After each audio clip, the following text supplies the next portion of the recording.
انسان چې کله ګناه کوي یو پیره ګناه وکړي الله وایي خیر دی ما په کم درته 2 پیرې ګناه وکړي الله وایي خیر دی ما په کم درته 15 پیرې ګناه وکړي الله وایي خیر دی ما په کم درته 10 پیرې ګناه وکړي الله وایي خیر دی ما په کم درته انسان د نسیان نه دی او نسیان خطا ته وایي دا به خامخا د انسان نه کېږي الله وایي ته ګناه کوه زه به معاف کوم ته ګناه کوه زه به معاف کوم انسان چې کله 10 پیرې ګناه وکړي یوه الله وایي خیر دی ما په کم درته ته کوه ګناه زه به معاف کوم کله چې 10 پیرې انسان ګناه وکړي الله وایي خیر دی بیا مې درته معاف کوم ته ډېر ایرسناکې او تا ته ډېر زیات ټینشنونه دي ته ګناه وکړه زه به یې درته معاف کړم ته چې کله 35 پیرې ګناه وکړي الله وایي خیر دی درته به معاف کړم ته چې کله 40 پیرې ګناه وکړي الله وایي خیر دی درته به یې معاف کړم خو چې کله دا 41مه پیره شي که نه الله وایي ستا زما نه حیا نه کېږي راشه دا پرده تې لرې که خلکو ته به یې ظاهره کړي نو کم از کم دومره پکار ده چې انسان خو د الله نه حیا کوي که نه بندګانو نه خو حیا نشته دی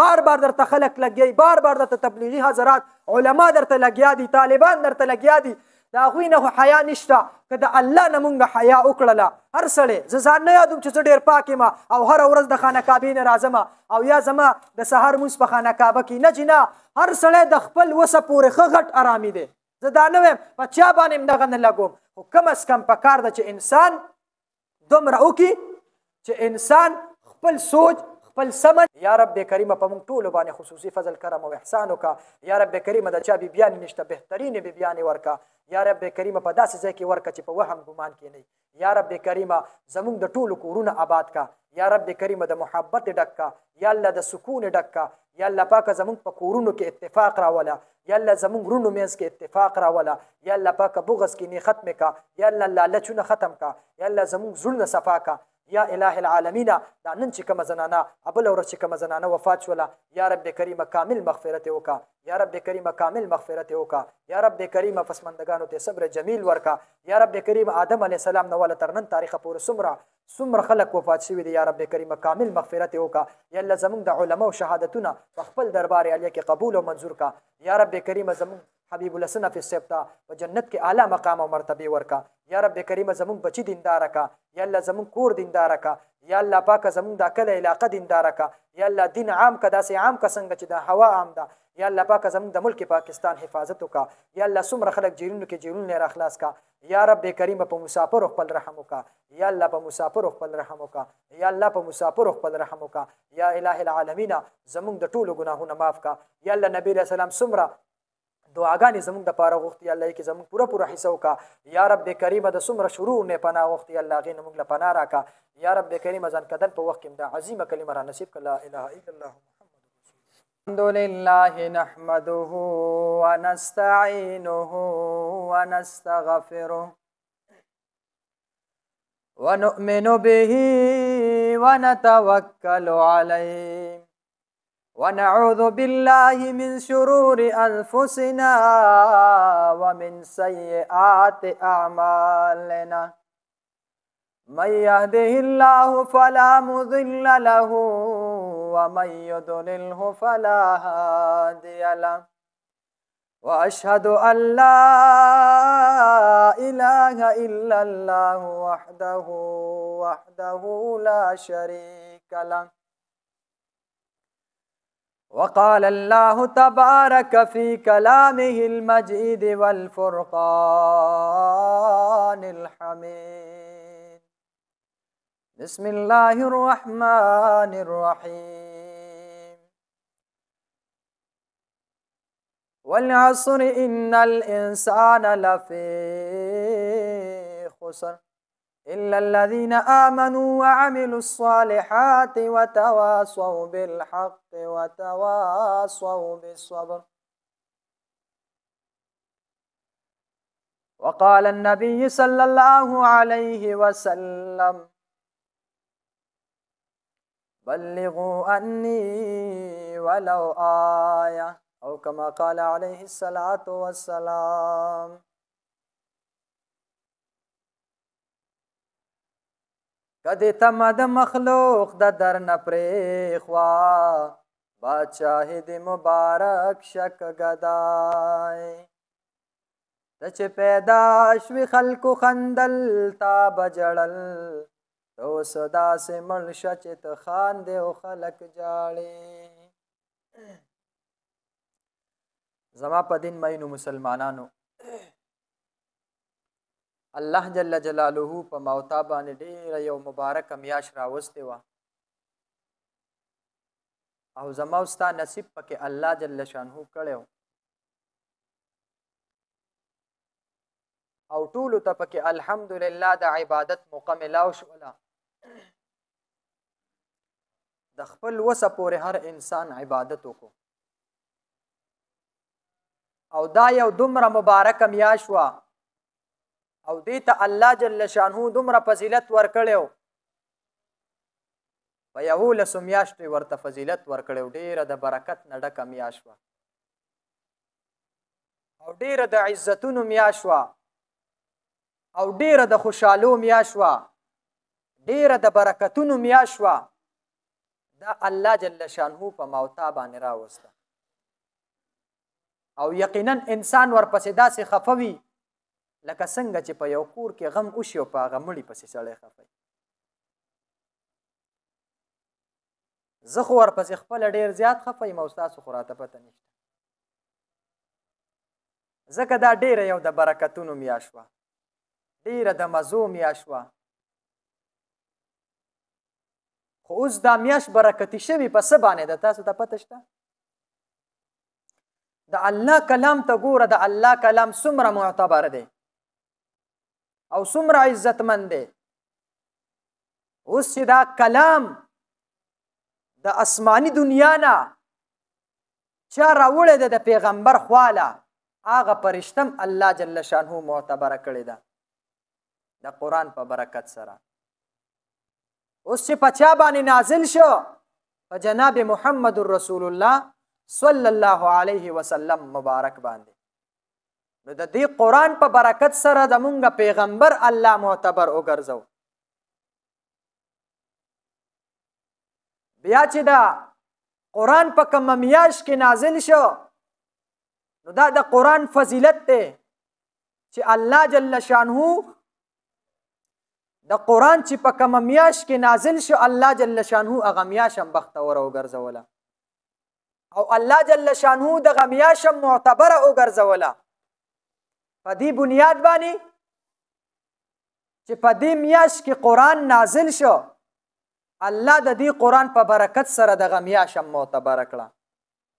الله جل شانهو د دې قرآن په برکت سره دغه میاشت بختوره کړله. اوس ډېر خلک په پکې داسې وو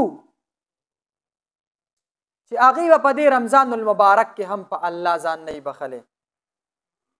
بعضې خلک په پکې داسې وي چې د الله سره به نور هم ربط برابر کړی. بعضې خلک په پکې داسې وي چې هغه به نور هم د الله مجرم شوی. وجه دا ده چې زما او ستا مسلماني ډېره بل خواته دی. د هغې وجه څه وه؟ ما او تا د الله نافرمانی په رمضان المبارک کې هم پرې نه ښودې. کله به یې پرېږدو؟ قیامت کې به یې پرېږدو؟ او کله چې انسان قبر ته لاړ شي، هلته خو بیا نه نیک اعمال، نه دواګانې، نه توبه، یو څیز به بیا ستا کار نه کوي. ستا به په عالم دنیا کې، بیا عالم برزخ کې به ستا یو څیز هغه کار نه کوي. په کار ده چې انسان دومره د الله سره رابطه برابر کی، او دومره د الله ته ځان ورنږدې کړي چې دته اندازه وشي چې الله جل شانهو ما سره مینه کوي. بله الله جل شانهو د هر مؤمن مسلمان سره مینه کوي، د هغه سره محبت کوي. خو دا انسان ډېر نادانه دی چې هغه د الله د خالقیت ته نه ګوري.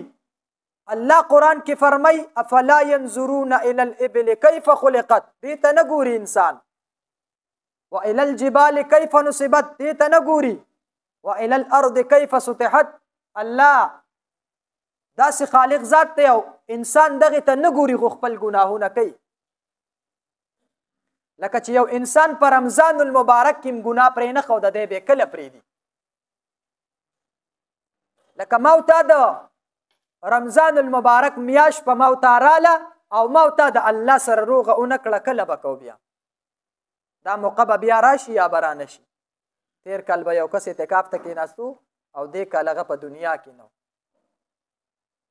دغه وخت په مونږ هم را روان دی مونږ به هم ځو پته لګي نه بل رمضان کې یو کو نه یو پته لګي نه الله مو د دې رمضان نه واړی که وانړی پته لګي نه اختر به راشي که رانشي په ژوند کې دا خو چاته پته لګي نه پکار ده چې انسان د مرګ نه مخکې د الله سره ربط برابر کی د الله سره مینه محبت برابر کی او کله چې د انسان د الله سره ربط برابر شو دا سړی په دنیا کې یو معتبر وګرځید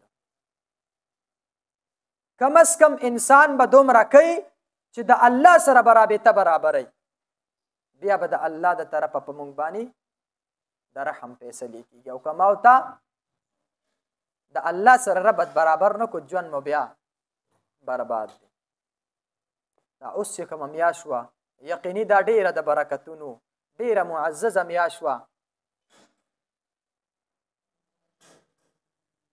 او الله جل شانه دې زمونږ دغه نیک اعمال الله جل شانه دې زمونږ کم نوافل مو کړي دي کم عبادتونه شوي دي الله دې په خپل دربار عالیه کې قبول او منظور کړي او یقیني په دې میاشت باندې الله ډیر خوشحالیږي چې ستا مخې ته هر څه پراته د الله د طرفه چې څومره نعمتونه دي ټول ستا مخې ته پراته خو د الله د طرفه حکم نه راغلی ته هغې له لاس نشي وروړی الله فرشتو ته وایي وګورئ زما بندګانو ته په درستخان ورته هر څه پراته دي خو زما حکم ورته نه دی شوی لاس قدرې نه ټچ کوي ای فرشتو زما دا بنده په دې ټایم کې څه غواړي زه به ورکوم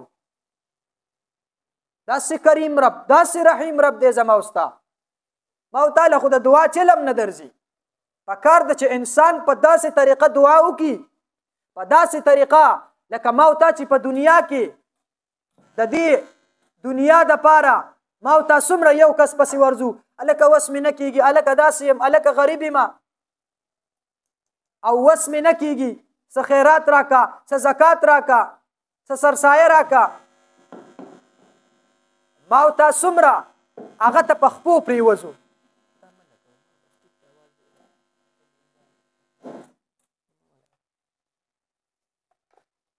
هغه ته مونږ څنګه په خپو پرېوځو دې خوا به متوجه شو ښه دې خوا او دا خبرې بیا چې ګوره تاسو متوجه نه نو بیا هغه اثر هغه شان نه بیا زما ذهن ته هم څه نه راځي لږه توجه دلته پکار ده مونږ چې دلته رالو دا دومره مخکې رالو او دا ګنټه مخکې بیان شروع کړو د دې وجه هم دا ده چې ما ورته دلته څه حاصل کړو که نه اوس چې مونږ راشو دلته او تشې منګولې د دې ځینې لاړ شو فایده څه شوه د جمعې دا مبارکه ورځ ده د غریبانانو دپاره دا د حج ورځ ده چې په دې نیت باندې راځي چې زه به دلته د امام صاحب نه د قاري صاحب نه د مفتي صاحب نه څه واورم نو بیا به کمال ته رسو زما به یوه خبرې په دې ټول بیان کې به دوه خبرې داسې چې ستاسو ذهن ته به کوشي په هغې به تاسو عمل وکئ او هغه دوو خبرو ته ما تاسو پرېږدئ نه نو لږه توجه غواړم ستاسو ښه جي اعوذ بالله من الشیطان خبره مې دې پورې کوله چې د الله سره رابطه برابر ضروري ده چې کله زما او ستا د الله سره رابطه برابر وه د الله په ذات درته قسم خورم که یو څیز تاسو ته بیا هغه څه ضرر در ورسوي څه تکلیف در ورسوي یا تاسو ته څه مسله راشي نو کم از کم د الله سره رابطه برابر بله خبره دا ده چې په رمضان المبارک کې د دریو خبرو وی ډېر خیال وساتئ ښه نبی علیه الصلاة والسلام فرمایي په رمضان المبارک کې د لا اله الا الله ورد دا ډېر ډېر کوئ د لا اله الا الله ورد دا ډېر ډېر کوئ کم انسان چې د لا اله الا الله ورد کوي د ایمان به الله مضبوطوي د به د الله سره ربط نور هم برابریږي او دویم نمبر خبره نبی علیه الصلاة والسلام وفرمایل تاسو استغفار ډېر ډېر کوئ کم انسان چې د الله نه توبه غواړي الله ته جاړي یا رب کریمه ګناهګارم خطاکارم سیاکارم یا رب کریمه زه خو ډېر ګناهګارم زما ګناه ماف کا زما خطا ماف کا او الله ته توبه طیب کیږو نبی علیه الصلاة والسلام فرمایي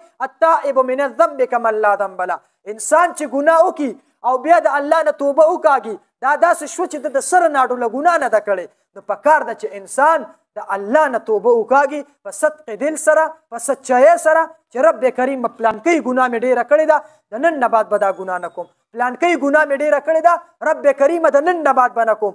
ګوره یو انسان دې بنیاد باندې چې ما او تا د الله نه یریږو، الله ته جاړو، الله نه غواړو چې رب کریمه ګناه مې معاف کا، رب کریمه خطا مې معاف کا، بیا به نه کوم. الله ته چې داسې خبرې وکړي ما او تا له خو چلم نه راځي، الله ته به توبه څنګه وکاږو، الله ته به جاړو څنګه، ما او تا له د دعا چل نه راځي. مونږ څنګه دعا کوو؟ یا الله ما وبخښه، یا زما مور پلار وبخښه، ډایرکټ په مخ باندې لاس راکاږو منډه کو. دا خو درته زه یم، ته زما خواله راشه او ما ته ووایه چې یو 100 روپۍ را په کار مې دا پې کوم دا پې کوم، ته ما ته تیز تیز لګیا شه، زه به درنه یو څپېړه وکړم چې ورک شه مړه دا پیسې څوک داسې غواړي. او دا خو هغه رب دی کم رب چې دا تمامه دنیا پیدا کړې. الله قرآن کې تذکرې کړي دي زما او ستا لپاره. دا هغه رب دی تمامه دنیا پیدا کړي، ځمکه اسمانونه سمندرونه غرونه دا هر څه الله پیدا کړي. هغه الله نه چې مونږ غواړو نو څه به کوو؟ سوچ سمج سره یا رب کریمه زما ګناه معاف کا، یا رب کریمه خالق ذاتی، یا رب کریمه مالک ذاتی، دا تمام کائنات تا پیدا کړي، رزق ته ورکې او داسې دعاګانې. نو الله به داسې کوو چې خپل ځان ته به داسې به متوجه شو. ما او تا خو چې کله ما او تا چې کله دعا غواړو څه کوو؟ مونږ وایو الله نږدې دی، دعا کوو یا رب کریمه ماله دا راکړي، یا الله ماله دا راکړي، یا الله دا راکړي. نو ما او تا په سوچ کې دا راځي چې دا الله مونږ سره نږدې دی. خو چې کله ګناه کوو که نه ګناه، زما او ستا په سوچ کې دا نه راځي چې الله ما سره نږدې دی. څومره د تاوان خبره ده، څومره د نقصان خبره ده. الله جل شانه دې مونږ سره خپله مینه پیدا کړي، الله جل شانه دې مونږه د پیغمبر په مینه کې قربان کړي، الله جل شانه دې مونږ د علماو نه قربان کړي. ژوند به کوو د غیرت ژوند به کوو، د بې غیرتۍ ژوند هغه په دنیا کې خوند نه کوي. چې یو انسان د غیرت ژوند وکړي او غیرت په چا وکړو؟ په ځمکو نه ښه، غیرت په چا وکړو؟ په مارکیټونو نه، غیرت په چا وکړو؟ په کارخانو نه، غیرت په چا وکړو؟ په بینک بیلنس نه، غیرت په پیغمبر وکړو، غیرت په صحابه کرامو وکړو، غیرت په تابعین وکړو، غیرت په تبع تابعین وکړو، غیرت په علما کرامو وکړو، غیرت په مدرسو وکړو، غیرت په جماعتونو وکړو، غیرت په خانقاهونو وکړو. زما او ستا عالم شهید کوي خلک، ما او تا غیرت نه کوو. زما او ستا مدرسه شهیدیږي، ما او تا غږ نه کوو. زما او ستا جومات شهیدیږي، ما او تا غږ نه کوو. زما او ستا چې کله 2 فوټه ځیم څوک اخلي، ما او تا پیسته مرګ وکړو. وایي مړه د غیرت مرګ دی، وایي دلته غیرت وکړه. دا ستا غیرت نه دی ښه، دا ستا بې غیرتي ده چې ته په 2-3 فوټه ځای باندې جنګونه کې او وینه تویې کې. هغه وینه چې بیا به د قیامت په ورځ هغه بنده راپاسي او هغه به چې سر وخوځوي او دوړې وسنډي، بیا به دا آواز ولګوي بأي ذنب قتلت. زما ګناه څه وه؟ چا قتل کړم؟ څه وجه وه؟ زما ګناه څه وه؟ دا هغه خلک دي. ای ظالمانو، زما عالم تا ته څه ویلي؟ زما تعلیم تا ته څه ویلي؟ زما مدرسې تا ته څه ویلي؟ ما او تا نن څه کوو؟ ما او تا په عالم ننګ نه کوو، ما او تا په مدرسه ننګ نه کوو، ما او تا په جومات ننګ نه کوو. زما او ستا غیرت څه شو؟ زما او ستا پښتو څه شوه؟ زما او ستا زړونه مړه دي. قسم په رب چې عالم زمونږه په رمضان المبارک کې د 21 نه ډېر علما شهیدان شو. په دې رمضان المبارک میاشت کې چا تپوس وکړو که دلته زما ورور وفات شو، زما ورور چا شهید کو، اول به زه منډې وم، بیا به راپسې تاسو ټول را منډې وښئ.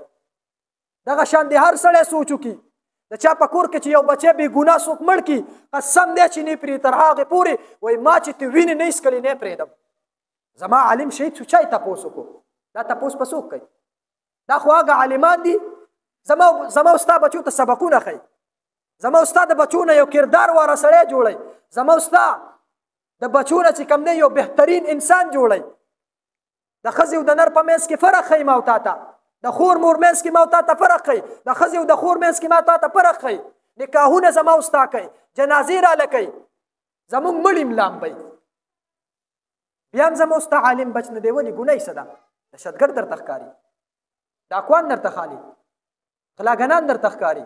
نه جي نه، دا د الله بندګان دي او دا په الله غیرت کوي، دا په پیغمبر غیرت کوي، دا په جومات غیرت کوي، دا په مدرسه غیرت کوي. د علماو سره ودرېږو. دویم نمبر خبره دا ده، د رمضان المبارک میاشت وه، په ما او تا باندې راغلې وه، ډېره د برکتونو ډېره بهترینه میاشت وه. څومره خوشحالۍ وې پکې، څومره سکون و پکې، څومره اطمینان و پکې. هر سړي ته پته ولګېده په کور کې، سکون ورته میلاو، مینه محبت عام و.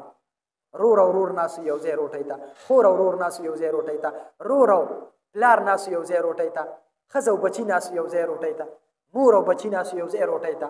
څومره مزه وه پکې، څومره خوند پکې. هغه مبارکه میاشت کې یو څو ورځې پاتې دي.